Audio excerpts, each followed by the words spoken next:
Բարի երեկո սիրելի հեռուստադիտողներ, Ցայք հեռուստաընկերության եթերում Եղիցի լույս հաղորդաշարի հերթական թողարկումն է։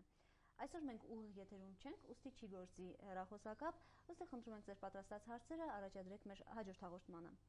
Հաղորդումը ինչպես միշտ եթեր է հեռարձակվում Շիրակի թեմի առաջնորդարանի հովանավորությամբ եւ գերաշնորհտեր Միքայել եպիսկոպոս Աջապայանի մասնակցությամբ։ Աստված օգնական Սրբազան հայր։ Աստված բարը։ Նախանձի հիմնական պատճառը Աստուծո բացակայությունն է մարդու մեջ։ Որովհետև նախանձոտ է այն մարդը, այս կյանքում նախանձոտ է այն մարդը, ով Աստված չունի իր կյանքում, որովհետև քրիստոնյայի կյանքի հիմնական նպատակը, հիմնական առաքելությունը, հիմնական ուղղությունը իր հայացքի դա հավիտենական կյանքն է։ Իսկ հավիտենական կյանքին հասնելու համար պետք չէ ոչ փառք, ոչ հարստություն, ոչ պատիվ, այլ պետք է ուղղակի ճիշտ կեցված Աստուծո առջև։ Հետևաբար, եթե մարդը իր կյանքի նպատակ չի դնում հավիտենական կյանքին հասնել, այլ այս կյանքում է փնտրում ինչ-որ բան, փառք, պատիվ կամ հարստություն, դիրք եւ այլն, բնականաբար սկսում է նախանձել։ Այս նախանձը սկսում է այն ժամանակ, երբ սկսում է մրցակցություն, երբ սկսում է անառողջ մրցակցություն, երբ սկսում են այդ թերարժեքության եւ գերարժեքության այդ բարդություններից տարապելով մեկի մյուսին թերագնահատել, մեկի մյուսին ստորագնահատել, երբեմն միմյանց գերագնահատել, այդտեղ էլ սկսում է նախանձը։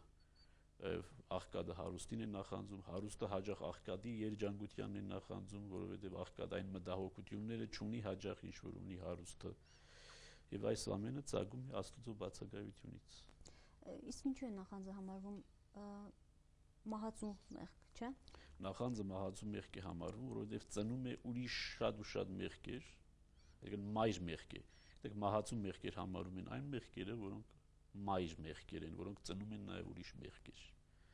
Ուրեմն նախանձը կարող է ծնել ուրիշ մեղքեր։ Դա արդեն նշեցիք, նախանձը կարող է ծնել բամբասանք, նախանձը կարող է ծնել չարություն, նախանձը կարող է ծնել զրբարտություն, նախանձը կարող է ծնել վերջո մարտասպանություն։ Ուրեմն նախանձից կարող են ծնվել մի շարք ուրիշ մեղքեր, եւ մահացու մեղք համարվում են այն մեղքերը, որոնք մայր մեղքեր են, որոնցից ծնվում են ուրիշ մեղքեր, եւ նախանձից կարող են ծնվել։ Նախանձը կարող է մղել այնպիսի անարտարությունների մարդուն, որ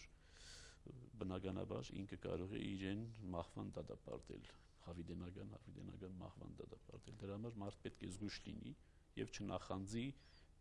այսպես ասած ժողովրդական խոսքով մարդու աչքը պետք է միշտ կուշտ լինի եւ հոգեպես եւ մարմնապես։ Սրբազան հայր, իսկ լինում է բարի նախանձ, չար նախանձ։ Բարի նախանձի հետ բարի բառը օգտագործել այնքան էլ ճիշտ չէ, բայց համենայն դեպս այն ձևով, ինչ ձևով որ հասկացում է բարի նախանձը, այո, կարելի է եւ գովելի է, այսինքն փորձել հասնել այն հոգեվոր բարձունքին, առավել կերպով, այն հոգեվոր բարձունքին, ինչին որ հասել է մեկ ուրիշը, այսինքն քաջալերանք զգալ, մղումը զգալ, ճիգ գործադրել հասնելու այդ իմաստով։ Ինչու, որովհետև տեսնում ես, որ մեկը հասել է, դու ինքդ էլ ես ուզում հասնել։ Սա անշուշտ լավ բան է, բայց պետք է զգույշ լինել, որովհետև բարի նախանձը կարող է, եթե պաշտպանված չես աստվածային ճշմարտությամբ, կարող է վերափոխվել չար նախանձի, եթե չես կարողանում հասնել այն նպատակին, ինչը որ քո առջև դրեցիր։ Իսկ ինչպես պայքարել նախանձի դեմ։ Նախանձի դեմ պայքարելը դա Աստուծո ճշմարտությունը քո մեջ նստած ունենալն է։ Քրիստոսանմանությունն է։ Քրիստոս ավետարանում կարդում ենք, որևէ մեկին չնախանձեց, ոչ քնելու տեղ ուներ, ոչ տանիք ուներ իր գլխի վրա, ոչ մի հարստություն չուներ, ոչ մի բան չուներ։ Եվ ոչ մեկին չենք տեսնում, որ որևէ մեկին նախանձեց, որևէ մեկի ունեցվածքին ցանկացավ կամ որևէ մեկի դիրքին նախանձեց։ Գիտեք, Քրիստոս որպես Աստուծո որդի կարող էր ծնվել որպես կայսր, բայց ծնվեց որպես սովորական մարդ։ Բայց եւ չնախանձեց որևէ մեկին։ Ուրեմն բուժման համար, որովհետեւ մարդը բուժվի իր նախանձից, իր առջև պետք է ունենա Քրիստոսի կերպարը։ Եվ յուրաքանչյուր բան, երբ որ Քրիստոսի կերպարը աչքիդ առջև է, տեսնում ես, որ նախանձով չես կարող առաջ գնալ, որովհետեւ իմաստ չունի։ Որևէ մեկին ընդհանրապես նախանձել այս կյանքում իմաստ չունի, որովհետեւ գիտեք, Աստված չի գնվում ոչ փառքով, ոչ հարստությամբ, ոչ դիժկով, ոչ մեկ բանով, այլ քո ուղիղ կեցվածքով Աստուծո առջև։ Հետևաբար ինչ ունես նախանձելու մեկ ուրիշ։ Սրբազան հայր, ձեր խոսքում ասացիք, որ նախանձը այլ մեղքերի, կարծես ելակետը լինի։ Ծնողը լինի։ Լավ, իսկ ում է վնաս հասցնում առավել նախանձողին, թե այն օբյեկտին, ում նախանձում են։ Նյութական այսօրվա այս կյանքում երկրային վնաս կարող է թողնել նաև դիմացինին, բայց հիմնական նախանձը սպառում է մարդուն։ Նախանձը կրակ է, սպառիչ կրակ է, որը ուտում է նախանձողին, հիմնականում իրեն, եւ ինքը ոչնչանում է այդ նախանձից, որովհետեւ այլևս մարդկային կերպարանքն է կորցնում, եւ այդ կրակի մեջ այրևում ոչնչանում է։ Անշուշտ, բայց դա կարող է վնաս հասցնել երկրային իմաստով, նյութական իմաստով իր դիմացինին։ Սրբազան հայր, նախանձը դա զգացողություն է, որպես զգացողություն է, սա ինչ է, եւ կարող է նաեւ հիվանդությունների, օրգանական հիվանդությունների պատճառ դառնալ, չէ՞։ Այո, անշուշտ, այն մաղձը, որ մարդու մեջ կուտակվում է, նախանձի մաղձը, այո, կարող է նա հանգեցնել նաեւ ուղղակի հիվանդությունների, ոչ միայն մտավոր հոգեգան հիվանդությունների, այլ նաեւ ֆիզիկական հիվանդությունների կարող է հանգեցնել, բնականաբար։ Մարդը, որովհետեւ ներդաշնակություն է հոգու, մտքի եւ մարմնի, որևէ մեկի մեջ եթե հիվանդություն է բուն դնում եւ նախանձը ուրեմն հոգու մեջ եթե մարդու բուն է դնում, բնականաբար ախտահարում է նաեւ միտքը եւ ախտահարում է նաեւ մարմինը։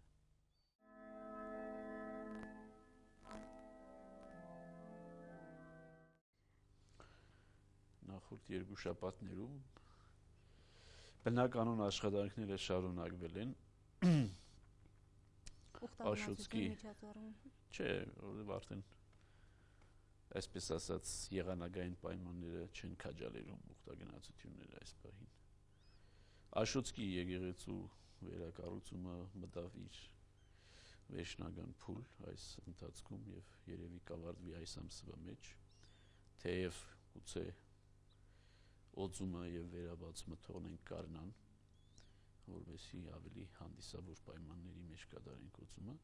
բայց ամենահիմնական իրադարձությունը, որ այս անցած շաբաթվա մեջ տեղի ունեցավ, Մայրաթոր Սուրբ Էջմիածնում գումարված նախ եպիսկոպոսաց ժողովն էր եւ որին հաջորդեց թեմական ներկայացուցչական ժողովը եւ որ այսօր վերջացավ Սուրբ Պատարագով եւ Վեհապար Հայրապետի գահակալության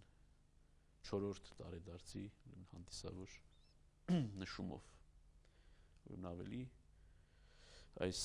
երկու շաբաթների կամ վերջին շաբաթվա հիմնական իրադարձությունը կենտրոնացած էր Մայրաթոր Սուրբ Էջմիածնում, որ հավաքվել էին բոլոր առաջնորդները եւ բոլոր եպիսկոպոսները եւ նաեւ յուրաքանչյուր թեմից վերջին ժողովին, թեմական ներկայացուցչական ժողովին, յուրաքանչյուր թեմից նաեւ մեկ աշխարհական պատգամավոր էր մասնակցում։ Եպիսկոպոսաց ժողովում նախ քննարկվեցին այն հարցերը, որ եկեղեցու առջև այսօր կան դրված եւ այն եզրակացությանը եկանք, որ պետք է փուլ առ փուլ, ուրեմն եպիսկոպոսաց ժողովը պարբերաբար հավաքվելով փուլ առ փուլ պետք է լուծի այն բոլոր հարցերը, որոնք այսօր եկեղեցու առջև ծառացած են։ Դրանք կլինեն ընկերային, բարոյական, աստվածաբանական, դավանաբանական, բոլոր տեսակի հարցեր, այն բոլոր հարցերը, որոնք այսօր եկեղեցու առջև կան եւ լուծում են պահանջում։ Պետք է ասել, որ եպիսկոպոսաց ժողով անցած տասնամյակներին չէր գումարվում հասկանալի պատճառներով, որովհետեւ հնարավոր չէր գումարել եպիսկոպոսաց ժողով Մայրաթոր Սուրբ Էջմիածնում ազատ պայմանների մեջ, որովհետեւ միշտ պետք է հսկողություն լիներ կամ ճնշում լիներ։ Դրա համար եպիսկոպոսաց ժողովը անցած տասնամյակներում չգումարվելով այսօր կարծես նոր փորձում է իրեն որպես մեխանիզմ կամ որպես օրգան եկեղեցու կառույցի մեջ իրեն հաստատել, ուրեմն այդ հաստատման գործընթացը դրվեց։ Իսկ թեմական ներկայացուցչական ժողովը քննարկեց այն հարցերը, որոնք թեմերի առջև կան, եկեղեցու դերը անհատի կյանքում, հասարակության կյանքում, պետության հետ հարաբերությունների մեջ, եկեղեցին իր խնդիրների առջև այս խնդիրներին անդրադարձանք։ Սրբազան հայր, տարբեր թեմերում տարբեր խնդիրներ են, չէ՞։ Մեր թեմում ինչ խնդիր է, որ առաջնահերթ պետք է լուծվի։ Հիմնականում բոլոր թեմերում էլ խնդիրները նույնն են, մանավանդ Հայաստանի տարածքի վրա խնդիրները նույնն են։ ամենահիմնական խնդիրը, որը բոլոր թեմերում գրեթե խիստ ցավոտ հարց է, դա կադրերի հարցն է։ Պետք եղած թվով քահանաների պակասը, քարոզչության հնարավորությունների այդ իմաստով պակասը, եկեղեցիների քանդված վիճակը, այսինքն եկեղեցու այդ կառույցը հիմնական իր ձևի մեջ բերելը մանավանդ Հայաստանում հիմնական հարց է, բայց անշուշտ դա միայն Հայաստանի հարց չէ։ Նույն կադրերի հարցը կա Սփյուռքի ցանկացած թեմում։ Ցանկացած թեմ, այսօր չկա մի թեմ հայ եկեղեցու մեջ, որ 100%-ով ապահովված լինի այնքան քահանայով իշքան, որ իրեն անհրաժեշտ է։ Այնպես որ սա նշվեց նաև թեմական ներկայացուցչական ժողովում, որ սա թիվ 1 խնդիրն է փաստորեն այսօր եկեղեցու առջև դրված, բայց այս կադրերի հարցն էլ հիմնականում անշուշտ չպետք է քանակի վրա շեշտադրումով առաջ գնալ, այլ որակը նաև պետք է ապահովել, չպետք է քանակ ապահովել, որտեղ կարող է որակ անգնել։ Դրա համար այս ջեմարանների, որ այսօր կան, պետք է մագարտակը բարձրացնել ուշադրության կենտրոնում պահել, նոր ջեմարաններ բացել, նոր դպրանոցներ բացել, քաջալերել երիտասարդների մուտքը հոգևոր ասպարեզ։ Այնպես որ այդ հարցերը կան հիմնական։ Իսկ Շիրակի թեմի, այսպես ասած, սպეციფიկ խնդիրները այն են, որ Շիրակը կրկնակի, այսպես ասած, ցավեր ունի եւ անասպատության տարիների ավերը եւ երկրաշարժի բերած ավերը, հենց կոնկրետ եկեղեցաշինության մեջ։ Մենք օրինակ շատ եկեղեցիներ ունեինք, որոնք կանգուն էին եւ խոնարհվեցին երկրաշարժի հետևանքով, եւ շատ եկեղեցիներ ունենք, որոնք խոնարհվեցին կամ քանդվեցին անասպատության տարիներին։ Այնպես որ Շիրակի թեմի խնդիրները կրկնակի են համեմատած մյուս բոլոր թեմերի հետ։ Սրբազան հայր, նման ժողովներում քննարկում են աղանդավորության շարժումները, այս կարգի հարցեր։ Բնականաբար, այն ինչ որ վերաբերում է այսօրվա կյանքին, բնականաբար, բայց թող չկարծեն ոմանք, թե ինչ որ պայքարի դրոշ պիտի բարձրացնի եկեղեցին կամ ինչ որ խաչակրած արշավանք պիտի սկսի նրանց դեմ, նրանք չարժեն էլ դրան, որովհետեւ եկեղեցին այդքան լուրջ վերաբերմունք ցույց տա, բայց մտահոգությունը կա անշուշտ մեր ժողովրդի զավակների դեպի աղանդավորական հոսանքներ այդ գնալուն, բնականաբար այդ հարցը քննարկվեց եւ բնականաբար եկեղեցին իր հիմնական առաքելությունը դարձյալ մեկ անգամ եւս հաստատեց այն իմաստով, որ պետք է քարոզչություն ամենտեղ անհադի հետ հարաբերություն պետք է հաստատի եկեղեցին առանձին ընտանիքի հետ հարաբերություն, հասարակական ցանկացած բջիջի հետ առանձին ցանկացած գյուղի հետ, այնպես որ քարոզչություն է պետք եւ քարոզչության պարագային եւ կադրերի նաեւ պատրաստված քահանաների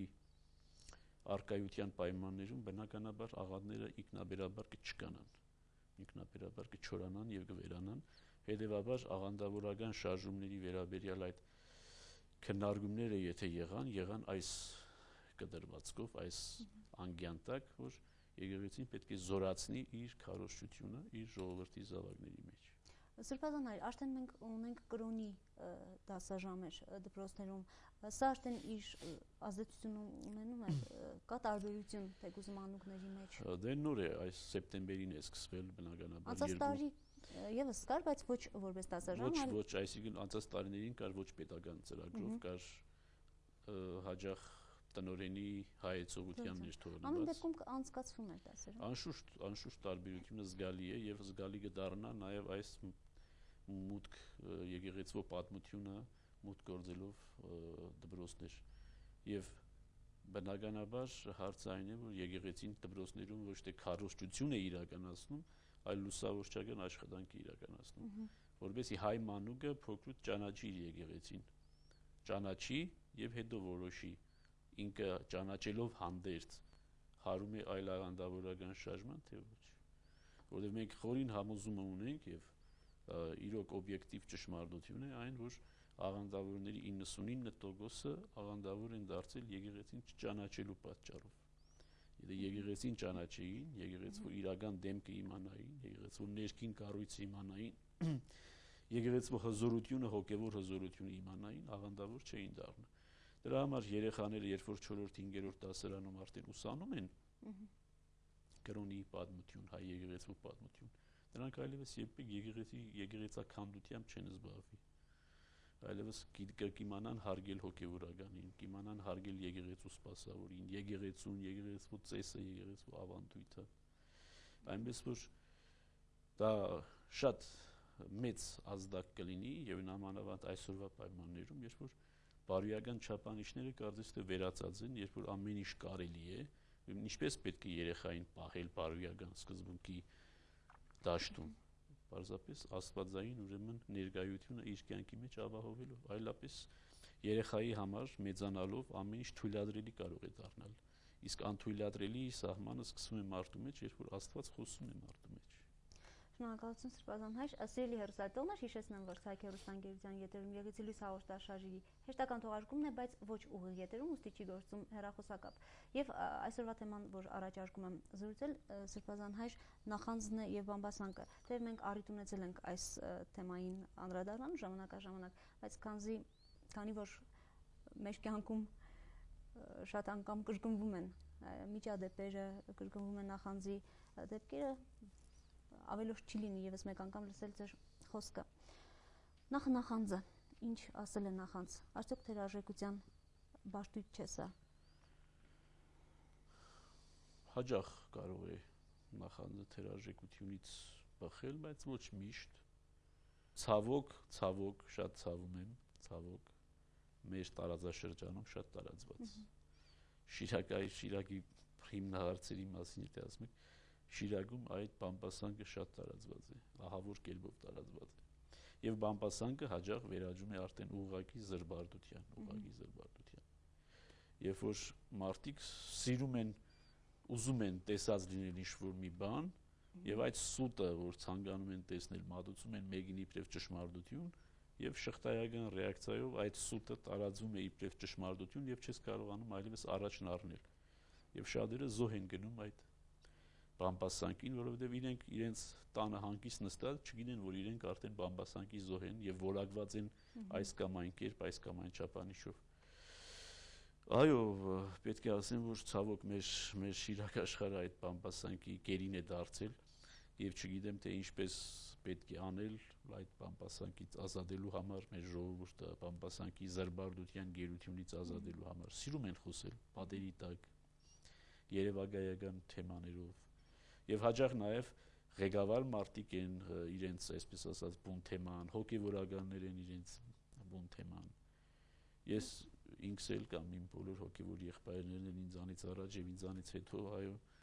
նաեւ մենք հաճախ բամբասանքի այսպես ասած օբյեկտ ենք դառնում։ Բայց պետք է փորձել ինչ-որ կերպ բացատրել մեր ժողովրդին, որ բամբասանքը դա նախ եւ առաջ ապականում է խոսողին, բամբասողին, որովհետեւ կարող է վնաս հասցնել այո այսօրվա կյանքում այն անձին, որին բամբասում են, բայց հավիտենական կյանքի համար կործանում կբերի միմիայն իրեն։ Սրբազան հայր, նախ առաջներում ընդունված էր, որ բամբասանքը ավելի շատ կնոջ զբաղմունք է, բայց հիմա առավել դրանով զբաղված են տղամարդիկ, սա ինչի հետևանքի, ինչի արդյունք է։ Չէ, ոչ թե առավելապես կամ պակաս, անշուշտ կանանց հիմնական զբաղմունքը, երբ որ իրար հետ նստում են, իր բամբասանքն է, դա ներելի է ինչ-որտեղ, որովհետև կին են, բայց տղամարդու բամբասանքը անշուշտ դա ուղղակի չարիք է, դա բացարձակ ուրեմն անընդունելի մի երևույթ է եւ դա շատ ավելի սարսափելի է, եւ այո, այսօր տղամարդկանց բամբասանքը շատ խորացած է, նամանավանդ երգերեսանիությունը, երբ որ մեկի դեմքին կարող ես գովասանքի խոսքեր շռայլել, հետևից ամեն տեսակի ամենավերջին խոսքը ասել, եւ ցավոք այստեղ հնարավոր չէ իմանալ ով է քեզ բարեկամ եւ ով է քեզ թշնամի, այսինքն իրական ռեալ պատկերով, եւ դրանից էլ ծնվում է նաեւ անվստահությունը, երբ որ մարդը ինքը բամբասող լինելով, ինքը գիտենալով, որ ինքը դիմացինին ուրեմն հիմա գովեց, հետո բամբասում է, ուրեմն չի վստահում նաեւ կողքինին, որովհետեւ նույնը մտածում է նաեւ իր կողքի անձնավորության նկատմամբ եւ չի հավատում, եւ այդտեղից էլ մեր հասարակության մեջ ծագում է այն անվստահությունը, որ այսօր կա, ոչ մեկը ոչ մեկին չի վստահ։ Այո, ցավալի երևույթ է, տղամարդու բամբասանքը դա ուղղակի սարսափելի բան է։ Սրբազան հայր, իսկ ինչ անի անհատը, եթե դարձել է բամբասանքի գերի, Այսինքն երբ բամբասանքը ուզում ասել զո թե ինքը բամբասելու արդեն ոչ նախ զո եկեք նախ քննարկենք զո երբ կյանքում արդեն անդրադառնում է այս բամբասանքները այս ասեկոսները անդրադառնում են մարդու շրջապատի հարաբերության մեջ երբ դառնում ես բամբասանքի զո պետք է վեր կանգնել այդ ամեն ինչից պետք է ժպիտով հումորով վերաբերվել դրան պետք չէ լուրջի առնել վերաբերմունք է փոխվում պետք է հիմա կարևորը այդ վերաբերմունքը չի երկրում ասում է ուրեմն մեր եկեղեցու հայրերից մեկը կարևորը այն է ինչ որ երկնքում է կարևորը երկնքում չամաչես կարևորը հավիտենական կյանքում չամաչես դե չէ այս կյանքում ամաչելը մի մեծ խնդիր չէ այն իմաստով որ ասենք քո նկատմամբ վերաբերմունքը փոխվում է ես ասում եմ ձեզ հիմնական այսօրվա այսպես ասած բամբասանքի թիրախները այսօր հոգևորականներն են նաև եւ նամանավանդ կուսակրոն հոգևորականները հիմնական բամբասանքի թիրախն են բայց պետք է ուրեմն վերևից նայել եւ ուղղակի հումորով վերաբերվել դրան այլ չպետք է համարել քեզ իբրև բամբասանքի զո չպետք է դա փոխադարձել այդ իմաստով այլ պետք է ներել բայց բուժելու եթե հնարավորություն ունես պետք է փորձել բուժել Սրբազանը իսկ եթե դարձել ես բամբասանքի գերին, այսինքն հաճույքով ես զբաղվում այսպես արդեն այսինքն դա այն է որ երբ որ լեզուդ էլ հաճելի երբով պտտվում է երբ խոսում ես եւ ականջդ էլ հաճելի է երբ լսում ես դա եթե զգում ես որ արդեն դրա մեջ ես ուրեմն պետք է քեզ համար ինչ-որ սանձահարող մեխանիզմներ ստեղծես նախ որոշես լռել նախ ներսը լռեցնես եւ հետո փորձես ամեն կերպ լռել հնարավորին չափ ավելի շատ լռել եւ հետո ականջդ էլ չտրամադրել ինչպես ասենք ներսես շնորհալին է ասում իր աղոթներից մեջ թույլ մի տուր որ իմ ականջը լսի վատ բաներ եւ իմ լեզուն խոսի վատ խոսքեր ուրեմն պետք է մեր լեզուն եւ ականջը ուրեմն տրված են Աստծուն փառաբանելու եւ Աստծո փառաբանությունը լսելու համար ոչ թե միմյանց զրբարդելու եւ միմյանց բամբասելու համար եթե ինչ-որ մեկը բռնում է իրեն բամբասանքի մեջ ուրեմն պետք է անդրադառնա պիտի քայլ կատարի հետ պիտի գնա եւ պիտի լռի գոնե որոշ ժամանակ պիտի լռի եւ գիտեք լեզուն միայն խոսելու համար չէ ես պետք է իմանալ վերջ լեզուն երբեմն եւ շատ հաջող ադամներով սեղմելու համար է այս բանը պետք է մեր ժողովուրդը իմանա Սրբազան հայր դուք նախորդ իմ հարցի պատասխանում ասացիք որ պետք է արհամարել կամ վերաբերվել ծիծաղով, չէ, այս բամբասանքներին։ Բայց կարելի է կանխել, ինչ կերպ կարելի է կանխել բամբասանքը, ինչպես կարելի է կանխել։ Դե կանխել կարելի է որոշակի ամբողջական կերպով բամբասանքը կանխել հնարավոր չէ։ Քրիստոս էլ չկարողացավ կանխել այն բամբասանքները, որ իր շուրջը կային, այսինքն մեր Տերը Քրիստոս նույնպես այդ իմաստով բամբասանքի առարգա դարձավ, բամբասանքի գերի դարձավ, բամբասանքի զոհ դարձավ, այնպես որ 100-ից առ 100 դա կանխել հնարավոր չէ, բայց կանխել հնարավոր է վարքը եւ բարկը, այսինքն առաջոք գոնե մարդկանց աչքի առջև քո վարքը, բարկը, այսինքն այնպես պահելով, որպեսզի գայթակղության առիթ չլինես եւ այդ գայթակղությունը ուրիշ բամբասանքների, ուրիշ խոսակցությունների, ուրիշ ասեկոսեների տեղիք չտա, այսինքն պետք է զգույշ լինել, պետք է աչալուր լինել բամբասանքի առիթ չտալու համար։ Սա վերաբերում է հիմնականում բարոյական հարցերին, նիստուկացին, կենցաղավարությանը։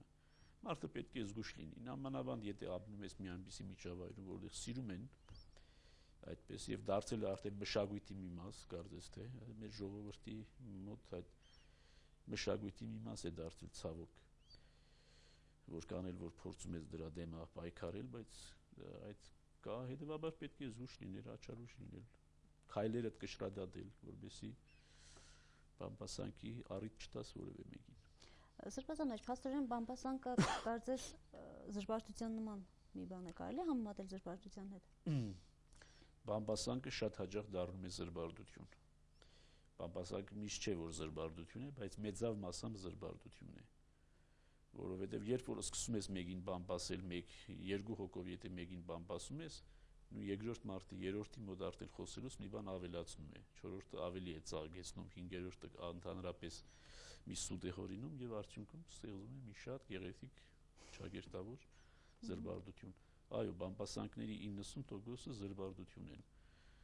որովհետև հիմնված են երևակայության վրա։ եւ բամբասանքը հիմնականում արտահայտվում սկսվում է այնպիսի արտահայտություններում լսել ես, որ ճիշտ է, որ ասում են թե ուրեմն եթե այդ արտահայտությունները կան, չհաստատված աղբյուրներից չէ։ Այդ արտահայտությունները եթե կան, սա բամբասանք է եւ բամբասանքից էլ ավելի զրվարտություն է։ Շնորհակալություն Սրբազան հայր այսօր հարցերին պատասխանելու համար եւ հաղորդման ավարտին խնդրում ասացեք ձեր անելիքները հաջորդ արդեն երկու շաբաթների։ Հաջորդ շաբաթում մենք ունենք հրեշտակապետած տոնը, ամսի 8-ին Գաբրիել եւ Միքայել հրեշտակապետների տոնը, որ բավական լավ տոն է, թեև այսօր այդքան ճոխությամբ չի տոնվում մեր ժողովրդի կյանքում, բայց